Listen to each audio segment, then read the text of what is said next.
enregistré. Et donc, on va commencer. Je vais faire un partage d'écran pour vous présenter l'atelier de conseil en image. Je vais me présenter un peu moi-même et après, par la suite, on va faire une table ronde avec des questions. Si vous avez des questions à me poser à la fin de la présentation. Voilà. Donc, Graciela, est-ce que tu veux dire un mot par rapport à l'atelier? À l'atelier. Alors, bonjour, donc moi c'est Graziella, je suis une des co-organisatrices de l'événement Feel Good. Donc Laura, je viens juste de la rencontrer. Donc si vous avez des questions, en fait, vous pouvez les noter dans la conversation et je lui ferai remonter à la fin, en fait. À part si tu veux qu'on t'interrompe quand tu es en train de nous faire l'atelier, mais c'est peut-être mieux de tout condenser à la fin. Oui, Voilà. Je pense que c'est mieux. Voilà. Et donc, du coup, moi, je suis la créatrice et gérante d'une ludothèque dans le sud de la France, la ludothèque Récréa-Jeux. J'ai présenté un atelier quelques jeux de société samedi soir sur la chaîne YouTube. Voilà, c'est tout. Et puis, donc là, je vais vous laisser avec Laura qui va tout nous expliquer pour trouver notre style grâce à l'Ikigai. Merci beaucoup. Voilà, merci à toi. Bon atelier, mesdames. Enfin, messieurs, dames, je ne sais pas s'il y a un homme, non, je ne pense pas, mais bon. Bon atelier à vous. À tout à l'heure. À tout à l'heure. Alors, je vais essayer de partager l'écran. Donc, là, comment on va faire? Alors, tac.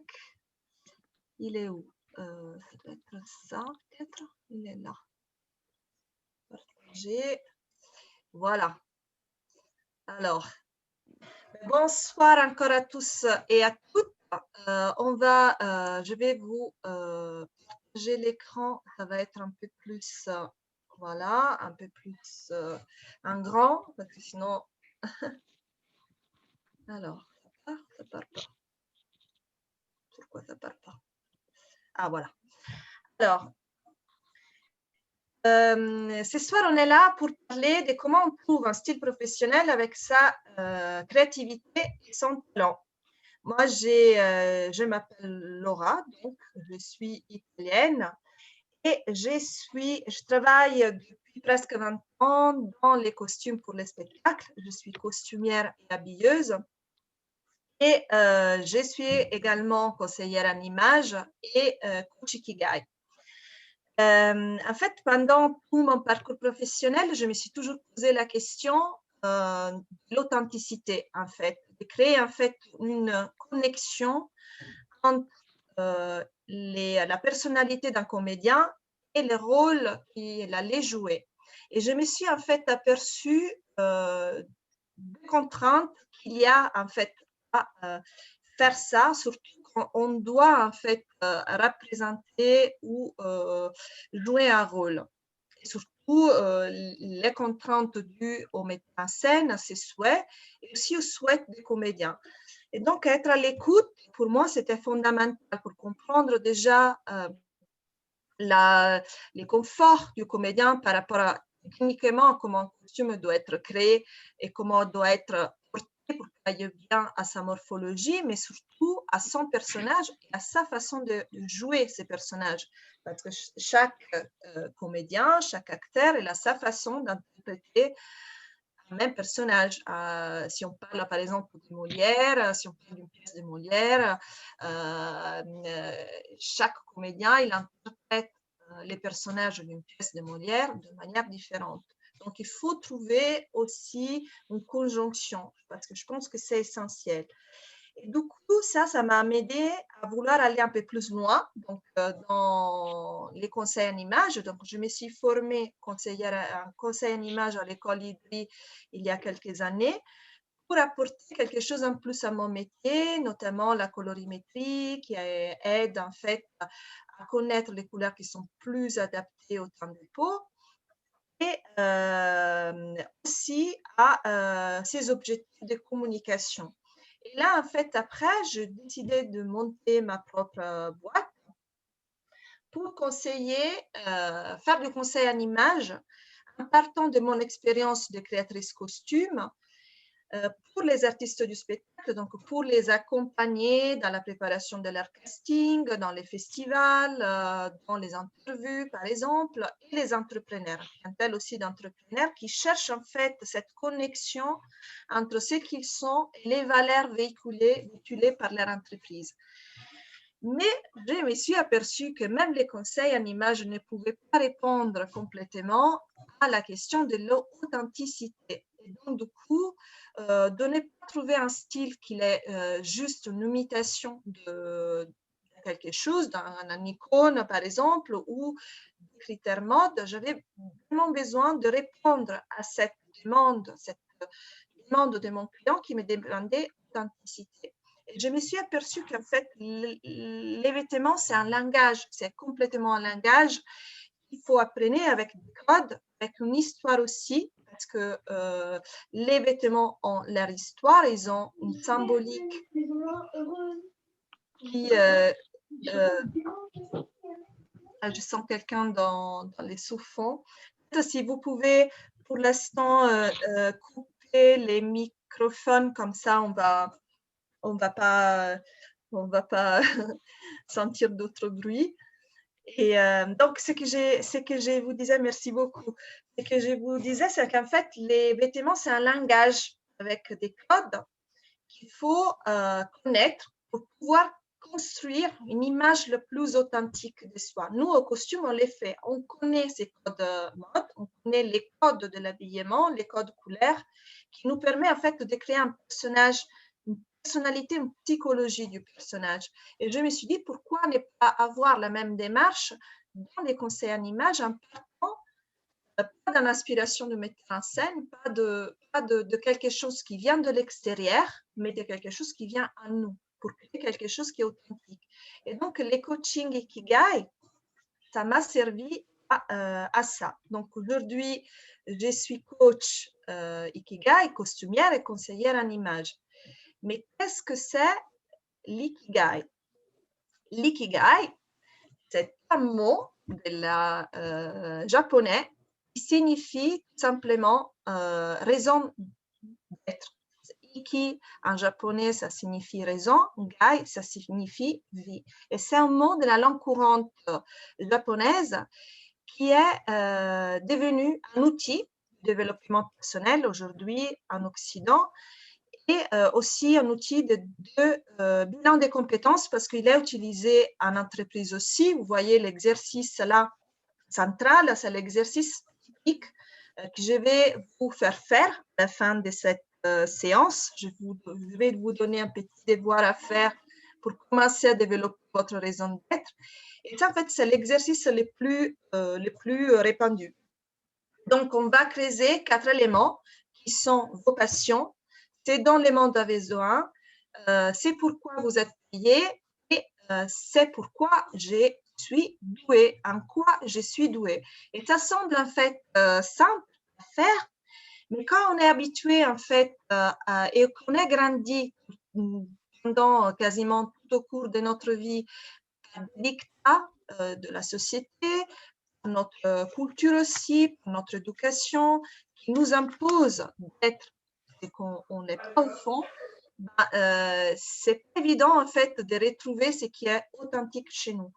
Donc j'ai essayé en fait de rendre cet exercice dans la démarche de développement de son propre style personnel de la manière la plus ludique possible, parce que quand on n'est pas habitué à un exercice d'introspection, retrouver vraiment qu'est-ce qu'il est la source authentique de nous, ce n'est pas évident. Et en plus, il faut savoir que l'ikigai change aussi au cours de sa propre vie. Et donc, pour la petite histoire, l'ikigai naît à Okinawa. On le fait naître à Okinawa à la suite, en fait, des recherches que des chercheurs ont fait sur la longévité des personnes autour du monde. En fait, ils avaient détecté des zones autour du monde où les gens vivaient plus longtemps. Et ils se sont aperçus qu'Okinawa, il détenait vraiment les records de la longévité. Donc, ils sont allés interviewer ces gens, ces ultra-centenaires, Et ils ont vu qu'au-delà d'une certaine hygiène de vie, d'une certaine spiritualité, d'une certaine gymnastique spirituelle, il y avait ces mots ikigai qui sortaient. Qu'est-ce que c'est? C'est une activité qui apporte du plaisir et qui apporte de la joie. Mais tellement de la joie, mais de la joie de faire en sorte que cette activité améliore avec nous, les amène en fait à avoir envie de vivre aussi les lendemains, après les lendemains et après les lendemains, pour découvrir jusqu'à quel niveau ça peut arriver la satisfaction de cette activité qu'elle apporte. Et ça peut être lié, on a vu, à une passion, donc une activité qui nous passionne, une activité qui a quoi faire avec des valeurs, c'est les fameux « ce dont le monde a besoin ». Donc, quand on se pose cette question et quand on fait cet exercice d'ikigai, il faut vraiment se poser, être seul, ne pas se faire influencer et se demander honnêtement et sincèrement qu'est-ce qui est important pour nous par rapport aux passions. Donc, quelles sont les activités qui nous amènent du plaisir, quelle est en fait ce dont le monde a besoin. C'est une activité, elle aussi, qui est liée à quelque chose qu'on a envie de faire pour le monde. Ça peut être une activité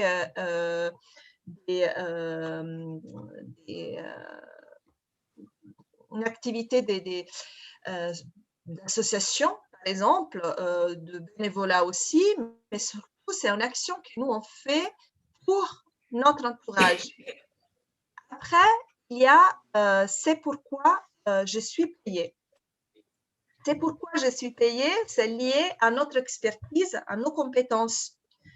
Quelque chose qu'on a acquis par rapport à nos études, par rapport à notre profession, et qui peut être lié à nos valeurs, mais pas forcément. Comme il peut être lié à nos talents, donc vous voyez que les cercles, ils sont tous les quatre liés l'un à l'autre. Il y a quelque chose qui est plus lié à quelque chose qu'on a acquis. Après, il y a les talents. Les talents, c'est donc quelque chose qui font partie de nous depuis toujours. C'est une facilité à faire certaines choses plutôt qu'une autre. C'est pourquoi les gens ils viennent nous chercher pour nous dire « Ah tiens, tu es bricolaire, toi tu fais bien ça ». Et donc, et en plus, ça vous apporte du plaisir parce que les talents sont strictement liés au plaisir qui vous amène à faire cette action. Donc, strictement lié aussi en passion. Donc, une fois que vous avez détecté votre ikigai, l'étape successive, c'est d'alimenter votre ikigai, parce que l'ikigai a aussi 5 piliers fondamentaux qui sont la joie des petites choses, sortir de soi-même, l'harmonie et durabilité, commencer petit et vivre le présent. Dans la joie des petites choses, en fait, il y a la découverte de sa fragilité aussi, qui devient sa force, ça devient son unicité. C'est être transparent avec soi-même, aller au-delà de ce qu'on croit soit sa fragilité pour en faire une force. Une fois qu'on a trouvé et qu'on a défini ce qu'il est unique en nous, ça se transforme forcément en désir, en envie de se projeter, de s'y imaginer dans le futur. D'imaginer en fait nous dans quelques temps, en faisant, en projetant quelque chose qui est important pour nous. Ce n'est pas nécessaire que ça devienne notre profession. L'important, c'est qu'il nous apporte du plaisir et qu'on s'engage et qu'on soit responsable en fait vis-à-vis de soi-même et de ce qu'on a envie de créer pour nous. Ce travail en fait permet,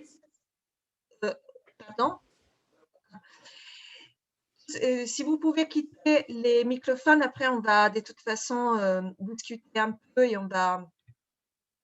je vais répondre à vos questions.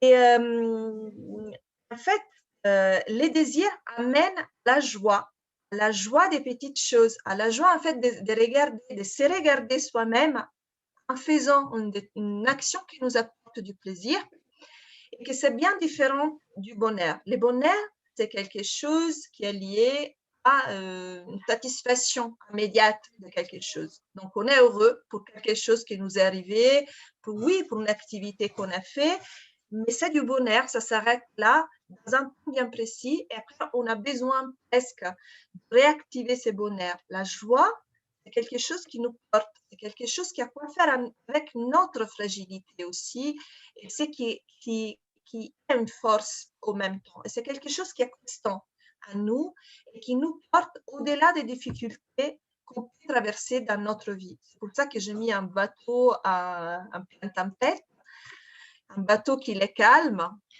et qu'il est sûr d'où il va malgré la tempête. Parce qu'il sait, il connaît l'essence qu'il veut donner à sa vie.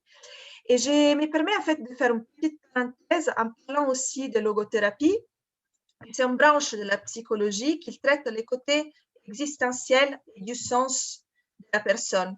Et en fait, moi, quand j'ai une personne face à moi en coaching Ikigai et que je m'aperçois qu'elle a un vrai manque de sens et de motivation et qu'elle est presque en état dépressif, je la renvoie vers un logothérapeute. J'ai des partenariats avec des logothérapeutes qui sont formés à la psychologie, bien sûr, mais on peut devenir logothérapeute en étant coach aussi. Et c'est une discipline fortement enrichissante parce qu'en fait, ce qu'on va traiter, c'est surtout l'instant présent, et surtout les concepts de responsabilité vis-à-vis de soi-même et comprendre en fait qu'on a toujours un choix malgré les difficultés qu'on peut traverser dans la vie. Ce qui nous amène en fait à avancer, c'est vraiment l'essence que nous donnons à la vie. Et donc, l'ikigai, il rentre complètement dans cette démarche, mais si vous voulez, l'ikigai, c'est un outil. On passe à l'action, alors que la logothérapie, c'est vraiment un travail plus d'introspection. Donc, quand je vois que mon client, ça m'est arrivé, il est vraiment dans un manque de motivation, je préfère qu'on fasse un travail avec un logothérapeute ensemble pour définir en fait quels sont les objectifs et sens, pour que moi je puisse faire un programme avec lui pour pouvoir avancer sur son projet et aussi sur son projet d'image. Parce que avec les entrepreneurs, mais avec les artistes aussi, on parle en fait de leur projet et on va définir un cahier des charges, disons, à travers des exercices ludiques où on va travailler à chaque fois les 4 éléments de l'ikigai et on va aussi les projeter, faire vraiment un plan d'action.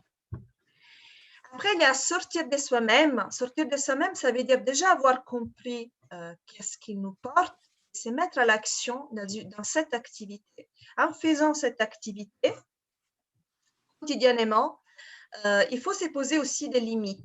Donc, commencer petit, donc c'est lié à commencer petit et bien faire. Donc, commencer le plus tôt possible, mais les commencer petit à petit, pas par pas, sans forcer les choses, en faisant cette activité qui nous permet de sortir de soi-même et de se concentrer sur une activité qui nous amène du plaisir et qui nous amène de la joie. Et qu'en plus, on transforme un projet de style vestimentaire, un projet de vie aussi. Et donc, c'est ce qui s'appelle les flows pour les Anglais. C'est cet état de concentration qui fait qu'on sort de notre agitement mental et on se concentre sur l'action qu'on est en train de faire. Après, il y a harmonie, durabilité. L'harmonie et la durabilité, j'ai mis en fait la cérémonie du thé, une partie de la cérémonie du thé, parce que c'est lié en fait à la routine, à une routine qu'on fait, qu'on met en place pour faire sortir en fait l'ego de ses croyances limitantes aussi, de ses limites. C'est lui, en fait, qui fait déclencher la peur. Donc, la peur, c'est totalement naturel. C'est ce qui nous permet de ne pas aller vers un danger, mais quand c'est trop poussé, ça ne nous permet pas d'avancer. Et l'ego, ce qu'il veut, c'est garder, c'est de nous protéger, en fait, d'un danger potentiel dû à quelque chose de nouveau qu'on est en train de faire. D'où l'intérêt de commencer petit et les bienfaits, donc de comprendre quelle est la limite qu'on ne peut pas dépasser parce que sinon ça devient frustrant pour nous et ça nous amène à la procrastination. Donc vraiment établir des étapes pour pouvoir avancer dans l'évolution de son propre Ikigai. Dans commencer petit, j'ai mis un bébé, donc un bébé qui commence à marcher. Nous, c'est comme si on devait recommencer à marcher à nouveau en s'appuyant sur ce qui est authentique de nous, pas de ce qui n'était inculqué par la culture, par l'éducation. C'est important parce qu'il nous construit aussi. Mais il faut retrouver cette partie-là qui nous porte, qui est unique à nous. Et après, bien sûr, vivre l'instant présent, qui est l'écolon de l'ikigai, et qui il intervient dans toutes les phases du pilier de l'ikigai, parce qu'il faut être dans l'instant présent, en comprenant en fait que notre passé ne nous détermine pas, mais que c'est important, qu'il faut les regarder pour ne pas répéter les mêmes erreurs, pour en fait essayer d'avancer en remerciant aussi les événements de la vie qui nous sont arrivés pour pouvoir avancer en confiance. Une fois avoir trouvé l'ikigai, on commence en fait à parler des vêtements. Et on va commencer en fait à transformer votre ikigai en image. Ce que je vais faire en fait après, c'est que du travail ludique, c'est du travail aussi d'éducation, si on peut parler comme ça, de pédagogie un peu, pour vous expliquer en fait que chaque vêtement, chaque coupe a une signification bien précise. Il faut trouver ce qu'elle est la vôtre, ce qu'elle est plus authentique et adaptée à votre ikigai. Donc, on commence, et ça, je vais vous le faire à la fin. On commence à faire une recherche d'images en essayant de se mettre dans l'idée qu'est-ce qui m'évoque l'ikigai. Mon ikigai m'évoque quoi au niveau d'image? Quelles sont les couleurs? Quelles sont les formes? Quelles sont les phrases qui me portent, qui sont importantes pour moi? Là, je fais une petite parenthèse en fait sur la différence entre le relooking et conseil en image, entre stylisme et costume. Les relooking, on les connaît, on les voit à la télévision. Ça parle de magnifique, ça parle d'un instant. Donc, les relooking, je les fais moi aussi pour qui me les demande, bien sûr, pour qui ne veut pas faire un travail d'introspection, parce que on est libre de ne pas vouloir faire un travail d'introspection, mais ça reste très limité parce que les relooking, c'est une nuance un peu plus poussée du stylisme, dans le sens où le stylisme, on dessine, on fait un modèle, c'est par rapport à la créativité, c'est par rapport aussi à un mood, à une inspiration, aux tendances du moment.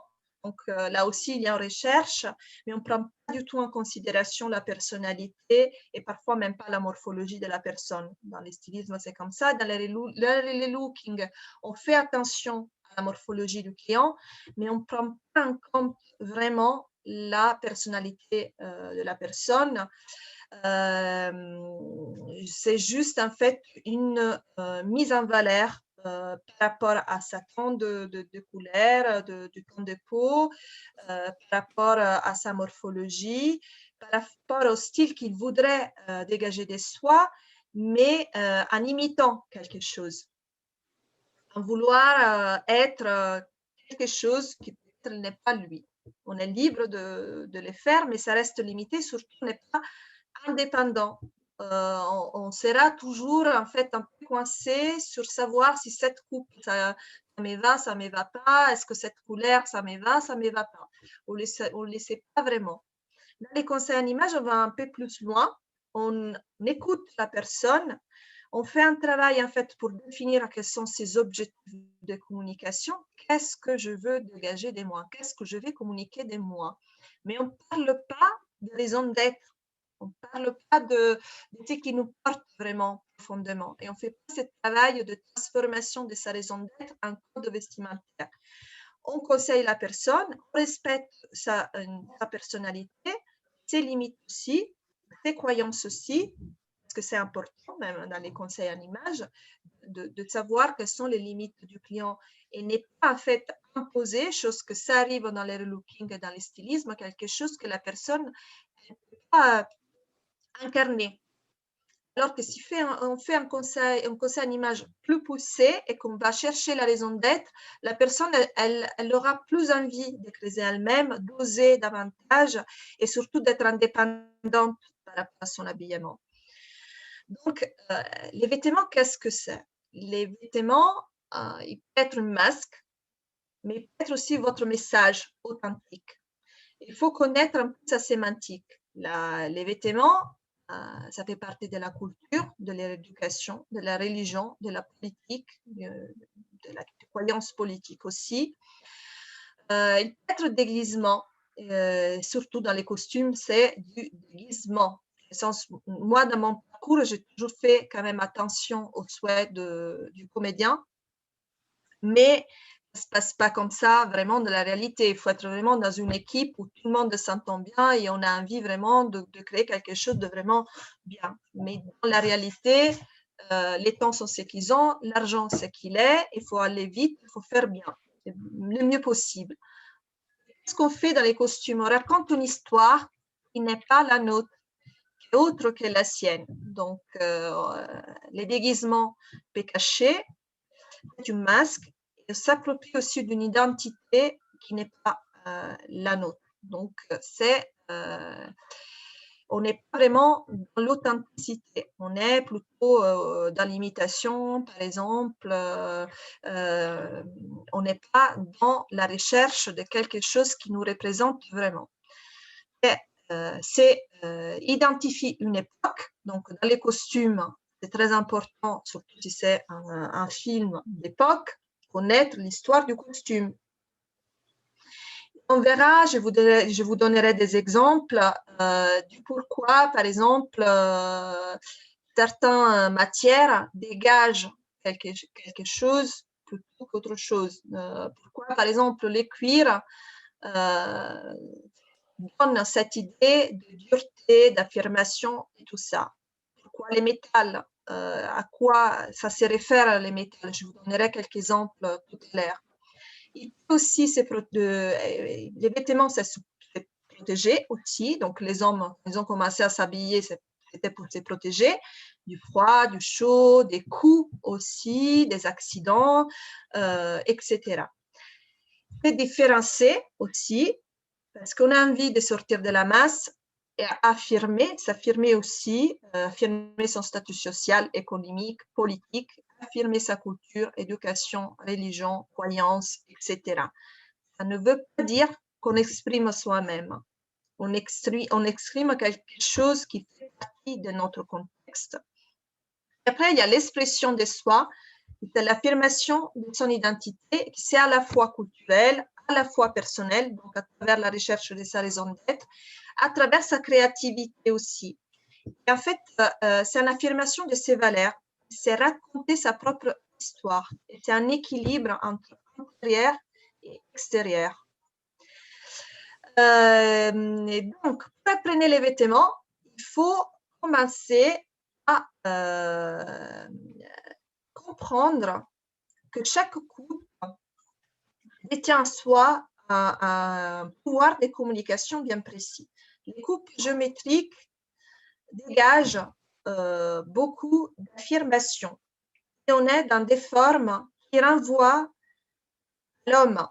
L'homme, il est inscrit dans les triangles, dans les rectangles ou dans les carrés et il dégage affirmation. Dans les costumes, par exemple, à chaque fois, dans l'histoire du costume, à chaque fois que vous voyez, même dans la femme, des formes qui sont triangulaires, je pense au corset du XVIIIe siècle, mais même plus ancien, il y a des gros jupes, c'est pourquoi on veut exprimer les pouvoirs, mais un pouvoir qui est masculin, un pouvoir qui est féminin. On est vraiment dans l'ostentation du pouvoir. C'est pour ça aussi que les femmes ils ont eu du mal à se libérer du corset pendant des siècles et des siècles. Et quand on est revenu à ça, notamment dans les années 50, dans les New Look, où on a repris les corsets alors que pour Poiret et les années folles, on avait libéré la femme du corset. Ben là, c'est parce que la femme, après la guerre, elle retourne à la maison, les femmes au foyer, donc on la remet dans les corsets et on les remet dans des jupes amples qui ne sont pas faits pour la mobilité. C'est tout ça. Donc, à chaque fois que vous mettez un corset, pensez à ça. Pensez que ce n'est pas pour le mouvement de femmes. On est dans les fantasmes aussi, parce qu'on va dégager un style qui est beaucoup glamour, sensuel, mais parce que le corset fait fantasmer. Et fait fantasmer, pourquoi? Parce qu'autrefois, on ne les voyait pas, les corsets. Il fallait une heure pour déshabiller une femme avec les corsets, les chemises, les jupons et tout ça. Donc, à chaque fois qu'il y a de l'impair, il y a de la géométrie, on contraint la femme au pouvoir masculin. À l'inverse, une femme adopte des coupes qui sont spécifiques de l'homme, donc des vestes, par exemple, des pantalons, la libération de la femme de ces contraintes-là en faveur de la mobilité. L'homme, il doit être libre dans ses mouvements, il était toujours comme ça, les pantalons, la veste, etc., parce qu'il travaillait, parce que c'était lui qui allait à la guerre. La femme est restée à la maison. Du moment où la femme, elle se libère de ça, elle libère ses mouvements, elle adopte les garde-robes masculins, c'est parce qu'elle s'affranchit du jupon et du corset pour être libre. La femme, au contraire de l'homme, elle s'inscrit sur des formes qui sont beaucoup plus rondes. On est vraiment dans quelque chose qui a quoi faire avec la fertilité, la douceur. Chaque fois qu'il y a un cercle, qu'il y a quelque chose de rond, on veut envelopper, on veut aller vers embrasser, les accueillir en soi. Ça rappelle les ventres maternels, ça rappelle en fait les seins, les hanches de la femme.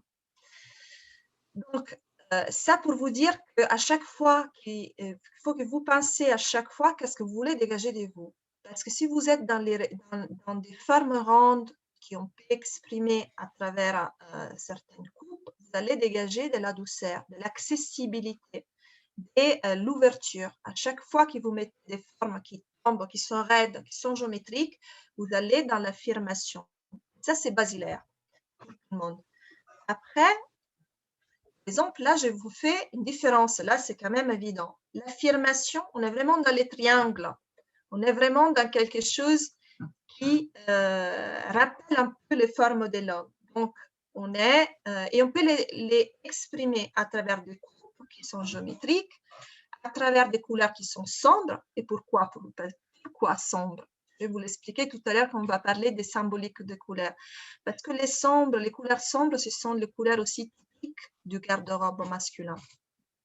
Mais je vais vous l'expliquer tout à l'heure, les noirs, c'est quelque chose qui affirme, qui est imposant, au contraire du blanc qui ouvre.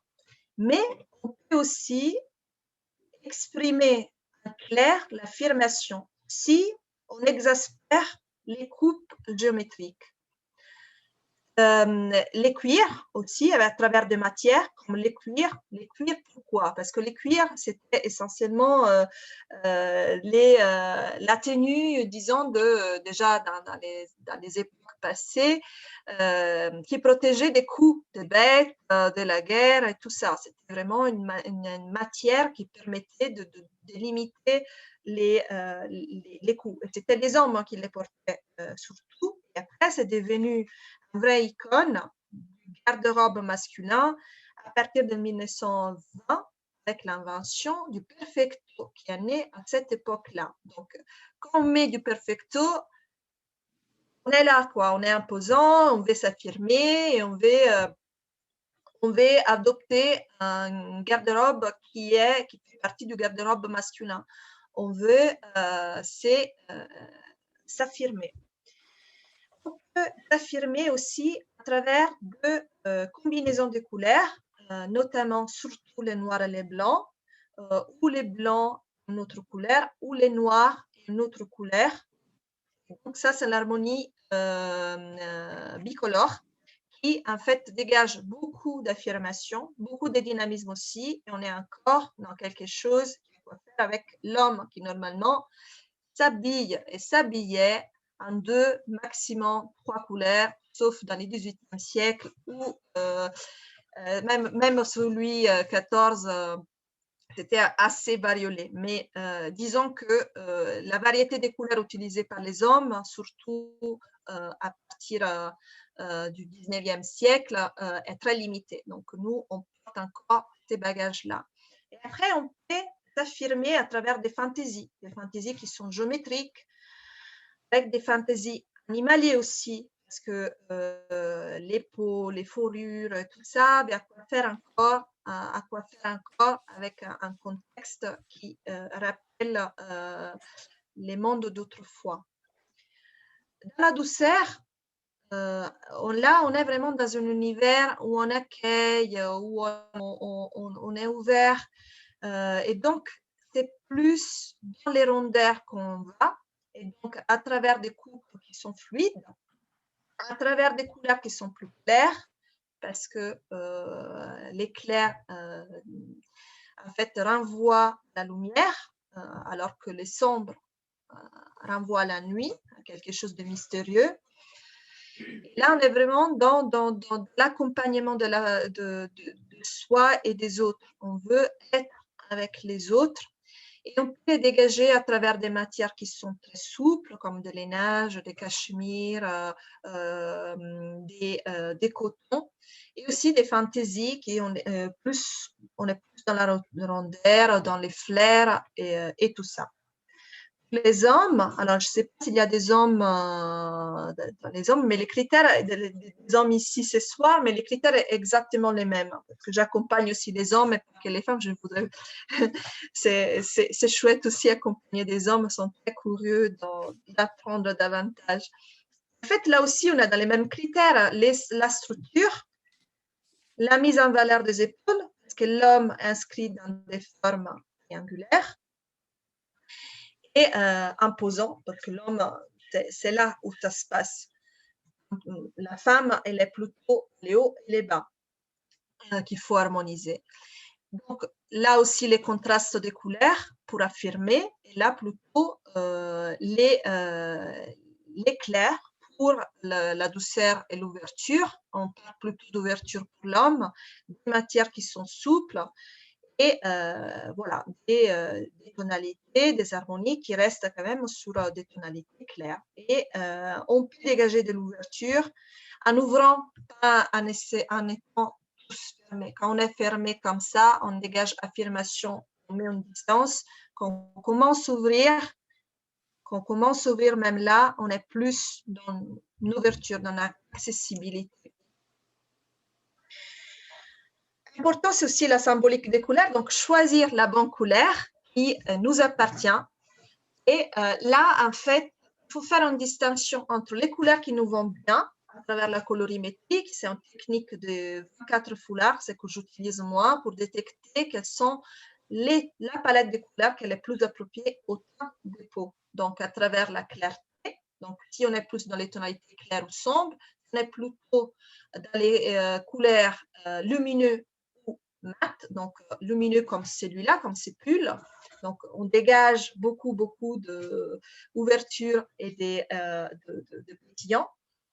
Et, et à travers aussi le troisième critère, c'est les froids et les chauds. Donc, savoir si on est plutôt dans les couleurs froides ou chaudes. Donc, ça ne veut pas dire rouge ou bleu, ça veut dire aussi ouvrir la palette des rouges qui sont un peu plus froids, qui ont un peu plus de bleu dedans, par exemple, ou des jaunes qui vont plus vers les verts, donc vers des couleurs froides.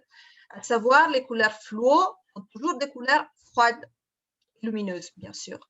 Donc, il faut savoir, une fois qu'on a la colorimétrie, qu'est-ce qu'on fait? C'est chouette, on sait les couleurs qui nous vont bien, mais est-ce qu'il y a dans ces couleurs quelque chose qui nous représente? Et ça, dans la recherche de l'ikigai, dans la création des mots de bord, des planches d'images que je vais vous faire créer, en fait, il y aura des couleurs qui ressortent et qui vous parlent plus que d'autres.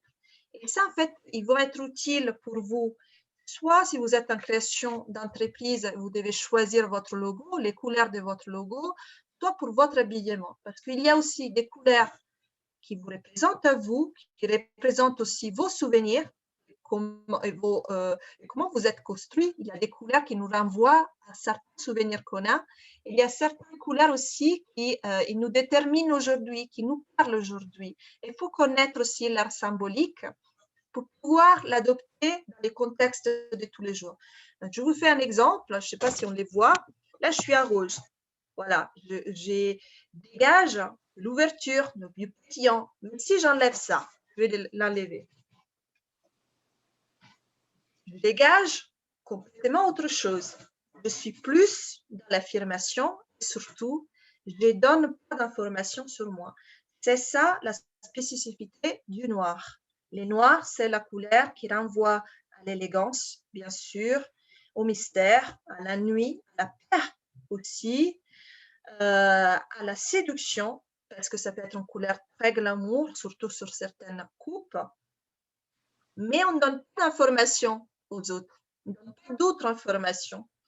Et donc, on reste, on met en distance. La même chose arrive avec les gris, c'est la couleur par excellence de la parisienne, donc beaucoup d'élégance. C'est une couleur qui renvoie aussi à la réflexion, à l'intellectuel, un peu un certain mélancolie aussi, mais dégage aussi beaucoup d'élégance. Mais ne donne pas non plus des informations sur nous. Ça peut varier entre un gris clair, un gris sombre, un gris foncé. Donc, gris foncé va plus vers les noirs, vers l'affirmation. Gris clair, on s'ouvre vers les blancs. Alors, les blancs, c'est la couleur de l'innocence, c'est la pureté, d'accueillir les autres, d'être ouvert vis-à-vis des autres, mais encore, on ne donne pas tellement d'autres informations sur nous. Sur les trois couleurs, en fait, qui restent neutres. C'est pour ça qu'ils sont aussi des couleurs neutres. Et on peut en fait les combiner avec d'autres couleurs, notamment, surtout dans notre garde-robe tous les jours, les autres couleurs qu'on utilise les plus sont les rouges et les bleus. Les rouges, ça dégage beaucoup de choses. C'est la couleur la plus forte du cercle chromatique, elle dégage beaucoup d'affirmation, beaucoup de dynamisme. Mais il ne faut pas exagérer avec la couleur rouge, parce que si on se met en rouge complètement, la personne peut avoir un peu peur de nous, parce que c'est aussi une couleur agressive. Donc, pourquoi pas, si on est vraiment dans cette couleur-là et que c'est l'énergie, c'est cette énergie-là qu'on veut dégager de nous et qui fait partie aussi de notre personnalité, pourquoi pas. Mais faisons attention au contexte avec lesquels on va utiliser les rouges. Après, il y a plusieurs nuances. Il y a le rouge piment, mais il y a aussi des rouges un peu plus violets. Et quand on va vers les violets, on va plus vers la créativité, on va plus vers quelque chose de doux, surtout si ce sont des tonalités claires. Après, on a les bleus. Le bleu, c'est les couleurs par excellence. Les bleus, le bleu clair, le bleu de la mer, les bleus turquoise, c'est la couleur du cœur, des sentiments, des émotions. C'est la couleur de la paix, de la tranquillité qui renvoie à la mer, qui renvoie au ciel, mais c'est aussi la couleur, quand c'est un bleu marine, de l'autorité. Et mine de rien, c'est la couleur la plus utilisée par les hommes politiques aujourd'hui. Parce que c'est la couleur ça vient de militaire. Et après, ça s'est adopté par les pouvoirs, parce que le bleu marine a cette symbolique-là. Donc, les bleus marines, ça peut être très chic avec du rouge, par exemple, avec une touche du rouge, pour donner une information plus de nous. Si C'est ça ce qu'on veut légaler nous. Mais si on est dans un contexte, par exemple, où on veut s'affirmer et avoir de l'autorité sur une équipe, par exemple, on se met en bleu marine pour dire, voilà, je suis là, c'est moi le chef, j'assume. Et j'assume mon équipe aussi. Et je porte peut-être une autre couleur pour donner d'autres informations de moi aussi. Voilà. Donc, là, on va passer plutôt aux coupes, les effets optiques. Donc, aujourd'hui, je vous donne des astuces, surtout pour comment loger sa silhouette et comment affiner sa silhouette.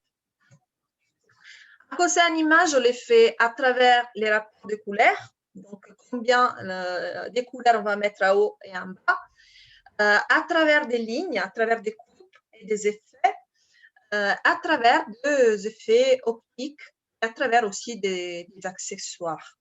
Et les matières aussi, c'est très important. Si on veut allonger la silhouette, on ne se met pas dans des tissus, on ne met pas des tissus volumineux. On choisit plutôt des tissus fluides. Des tissus qui ont aussi des effets comme celui-là, par exemple, ça c'est un dégradé, où on va ici allonger la silhouette d'un côté et on va aussi centrer la taille pour cet effet en fait des noirs concentrés à la taille. Les mêmes effets optiques, pour affiner la silhouette et l'allonger, ça peut être sur des effets comme ça, où la partie plus claire est là devant et la partie plus foncée sur les côtés. On peut aussi avoir des effets verticaux.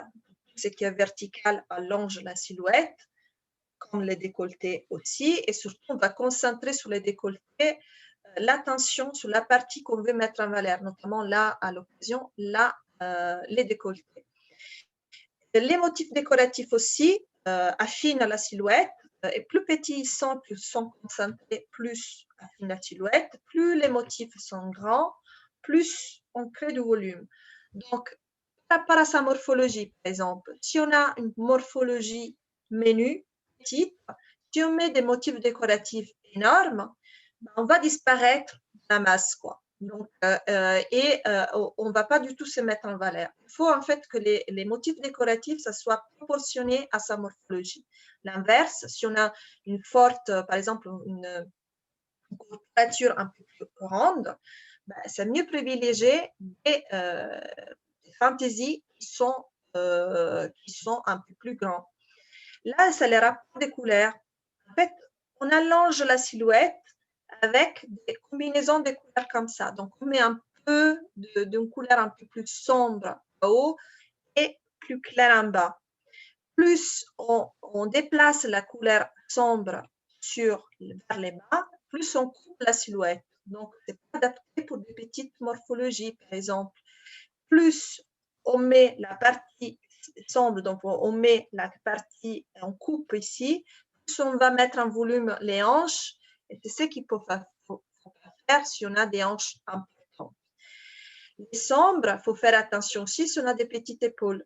À la limite, trouver des astuces de coupe comme ça, en horizontal. Il faut juste se rappeler que les lignes verticales affinent et allongent la silhouette.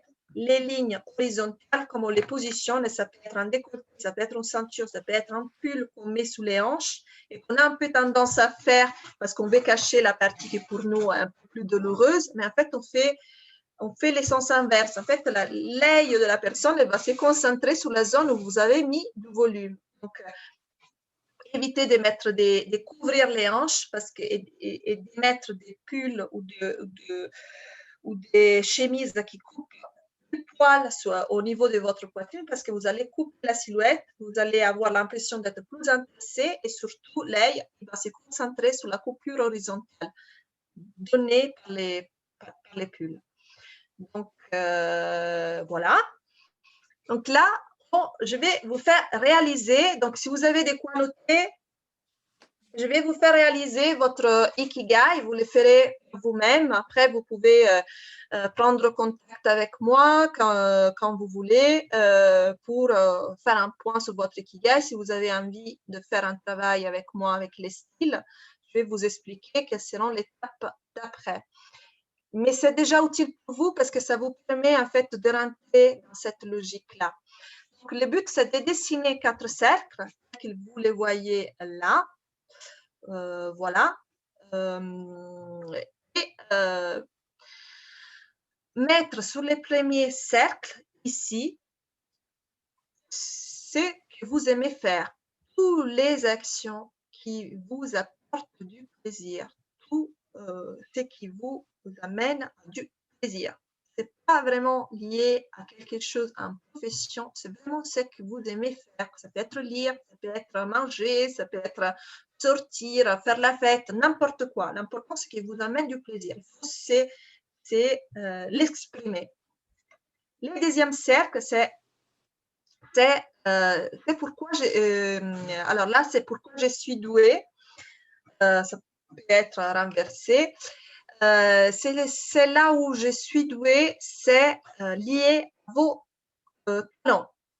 Donc, les talents, c'est quelque chose qui a quoi faire, comme je vous disais tout à l'heure, une facilité que vous avez à accomplir en certaines tâches ou en certaines actions. Il y a des personnes qui sont plus portées vers les créatifs, donc sont plus cerveau droit. Je pense qu'il y a des gens qui connaissent cette notion cerveau gauche, cerveau droit. Cerveau gauche, on est plus dans les mathématiques, logique, etc. Le côté créatif, c'est plutôt à droite, tout ce qui concerne les activités, bricolage, dessin, etc. Il y a des activités artistiques. Et pourquoi je suis payée, c'est lié à vos compétences. Il peut être lié à votre talent, mais pas forcément. C'est quelque chose que vous avez acquis par rapport à vos études, par rapport à votre métier aussi.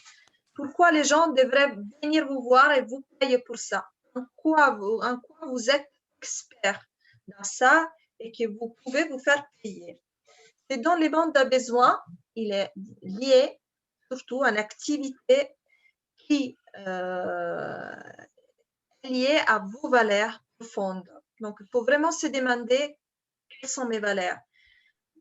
Quelles sont les actions que j'amène tout au long de ma journée pour les transmettre aux autres, pour rendre ce monde meilleur. Ça peut être l'effet que vous faites partie d'une association, ça peut être un engagement porté en association aussi, une activité bénévole ou payante aussi, hein, c'est pas important, mais quelque chose qui en fait est lié à cet univers-là. Une fois que vous avez écrit en dehors de croisement des cercles, toutes ces activités, vous allez voir qu'entre deux cercles, il y a des mots qui sont pareils, exactement la même chose, donc ce sont les mêmes mots, ou sont des synonymes, ou se rapprochent beaucoup entre eux. Donc, si se rapprochent beaucoup, il faut trouver un mot, par exemple, qui peut être la conjonction avec ces mots, et qui peut exprimer les deux, et les mettre dans les intersections, ici, ici, ici, et ici, à chaque fois que vous croisez des cercles. Vous allez voir que ça va déterminer vos passions, votre profession, votre mission de vie, votre vocation. Dans ces 4 intersections, vous allez voir, il y aura encore un mot, 2 mots, peut-être 3, qui sont pareils. Et ça identifie votre ikigai. C'est ça ce qui vous porte, votre unicité à vous. C'est pourquoi vous vous levez les matins. C'est ces mots-là qu'il faut retenir. Une fois que vous avez fait ça, il faut vous projeter dans un univers créatif et essayez de commencer à feuilleter des magazines que vous pouvez déchirer ou même sur Internet si vous êtes plus à l'aise sur l'ordinateur et les monter par exemple sur Canva, qui est un outil extraordinaire. Moi, j'ai créé tout ça avec Canva ou par PowerPoint par exemple, ou Word. Cherchez vos images, vous les collez et vous créez votre premier mood board. C'est un peu ça. C'est un univers en fait où vous avez un peu tout dedans. Il y a déjà des coups, par exemple, qui parlent de vous. Il y a des ambiances aussi, il y a des couleurs qui ressortent. Et ça, en fait, ça va en fait m'aider à moi pour comprendre en fait quelles sont les couleurs qui ressortent le plus souvent. Et après, dans un bilan d'image, on va en fait essayer de décodifier ces couleurs et pourquoi elles vous portent tellement et pourquoi elles sont importantes pour vous et où vous voudrez les faire apparaître dans vos vêtements, dans votre logo, plutôt, plutôt un accessoire, etc. Donc, c'est une première indication qui vous permet de établir en fait vos styles vestimentaires. Ensuite, les travaux qu'on fait par la suite en accompagnement, c'est de transformer les mots de bord, donc ces planches d'image générale, en style vestimentaire. Donc, on va faire la colorimétrie, on va faire l'analyse morphologique, on va faire l'analyse des styles. Et je vous fais créer vos planches de style si vous le souhaitez. C'est pas obligatoire, mais c'est mieux. Comme ça, vous allez en fait comprendre la symbolique aussi des vêtements et des coupes et des couleurs aussi pour pouvoir être indépendante après dans votre démarche de création des styles. En fait, je vous fais travailler simplement comme moi je travaille quand j'ai créé mes costumes. On part toujours dans l'ambiance, d'un mood board et après on va affiner jusqu'à arriver au costume final. Par exemple, là, on est parti, c'était un court-métrage, on est parti d'une image de Petit Prince. En fait, j'ai créé avec les comédiens la façon d'interpréter ces Petits Princes. C'était un mi-chemin entre les Petits Princes et l'Aviateur. Voilà. Voilà, donc là, j'ai fini. Là, c'est ma page des fins. Si vous a plu ma démarche, vous pouvez laisser un commentaire sur la page YouTube quand ça sera publié, la vidéo, me contacter. Donc là, vous avez les adresses et vous avez aussi ma page Instagram. Et là, on ne les voit pas, mais il y a aussi ma page Facebook. Voilà. Donc, alors, comment on arrête tac. Arrêter. Voilà, on va arrêter. Là, on retourne au... donc là, vous pouvez rouvrir votre microphone. Si vous avez des questions, je vous réponds avec grand plaisir. Vous avez voilà, des suggestions, envie de découvrir un peu plus, je suis là pour vous.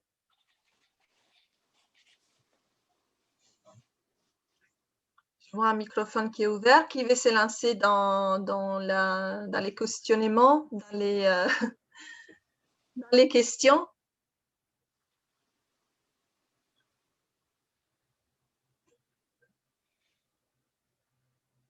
Il y a un problème de connexion. Est-ce que vous m'avez entendu toutes?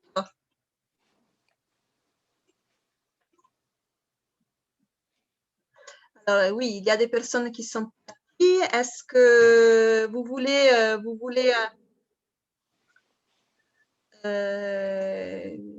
n'hésitez pas à me poser des questions si vous voulez en savoir un peu plus sur ma démarche. Et voilà, je suis là encore pour quelques minutes. J'attends Graziella pour finir cet atelier. N'hésitez pas, je vois qu'il y a un microphone ouvert. Valia, s'il a des questions à me poser, je reste là encore quelques minutes.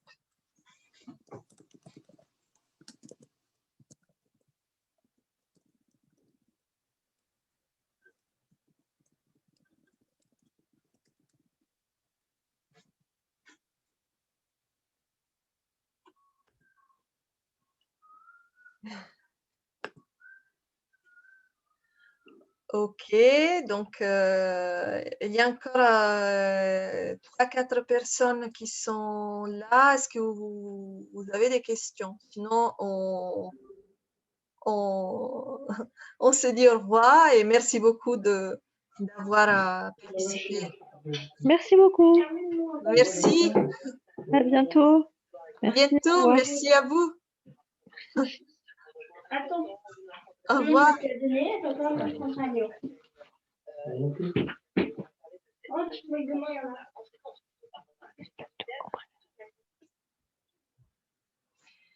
Bon.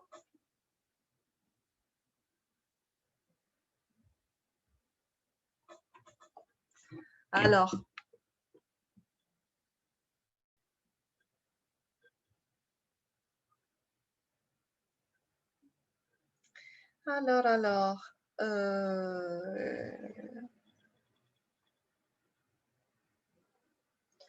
Je contacte.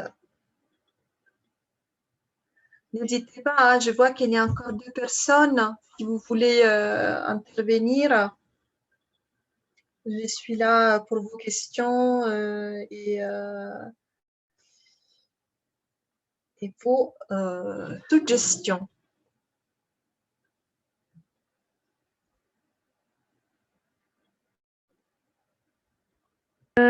Oui, merci beaucoup. En fait, moi, j'avais déjà suivi une de vos conférences au Renard Doré et je suis très intéressée, mais je reprendrai contact avec vous plus tard. J'aimerais bien Avec faire plaisir. Ah, voilà. Et je vous connais par Céline et voilà, je suis ravie de vous écouter et de revenir vers vous bientôt. Voilà. Merci Avec beaucoup. plaisir. Ça m'intéresse Merci beaucoup. beaucoup. Ça m'intéresse beaucoup l'ikigai et je serais ravie de faire des séances avec vous. Voilà. Avec plaisir, avec plaisir. Voilà. Quand vous voulez, Merci. quand vous voulez. Tout à Merci. fait. Voilà. Merci, Bonne madame. soirée. Bonne soirée. Au revoir. Au revoir. Bon, la séance, ça s'est terminé ici. Je vous remercie beaucoup pour votre attention et votre participation. Et on se voit bientôt. N'hésitez pas à me contacter sur mes réseaux sociaux. Au revoir, merci beaucoup.